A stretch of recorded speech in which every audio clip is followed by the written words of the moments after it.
Welcome to Episode 1, Pre-Columbian Aztec Society, where we'll be investigating beliefs, social structure, and daily life in Aztec cities of the Aztec tribe.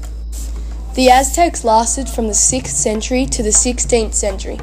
The Aztec tribe ended with Cuauhtémoc was hung by the Spaniards.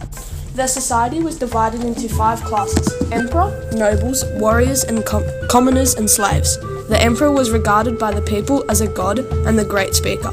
He lived in a highly decorated place and lived a luxurious life. Then there were the nobles. They were either high-level priests, part of the military, leaders, landowners, judges, or heads of government. After this were the warriors, and they were highly respected in the Aztec society. Most male Tenochtitlan citizens were trained to be warriors, and women could not be warriors. Next were the commoners, which include farmers, craftspeople, merchants, and low-level priests. They were expected to pay tributes to the nobles who owned the Kupuli, which is a neighborhood they lived in. Right at the bottom were the slaves. They were owned by nobles or wealthy merchants and had few rights. Typically, people became slaves if they were criminals, could not pay their debts, or had been captured in war. The children discipline in Aztec society was very strict and very common, both at home or at school.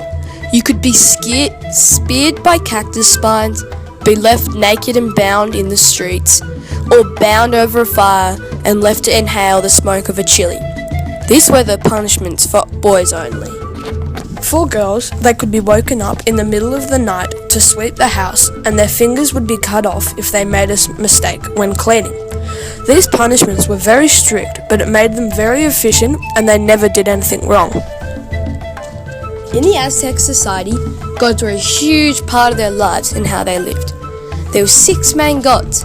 These were Huitz, Tulu, which was the god of sun and war.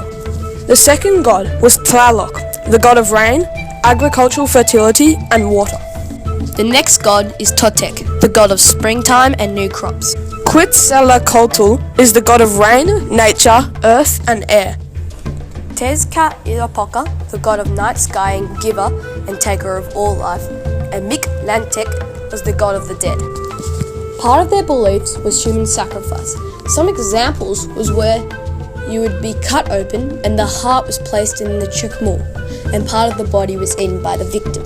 The heart was taken out whilst you were still breathing as an offering to the god Huitzilopochtli. You were classed as fortunate if you sacrificed yourself, as you were guaranteed a place in heaven, in the highest place reserved for warriors only.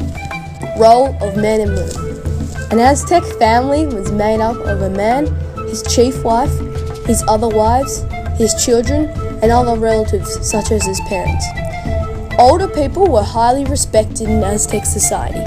Marriages were arranged with help from priests. Girls married around 16 years of age and men around 20 years of age. Both boys and girls went to school, or they were destined for very different lives. Women were expected to care for children, cook, and weave cloth.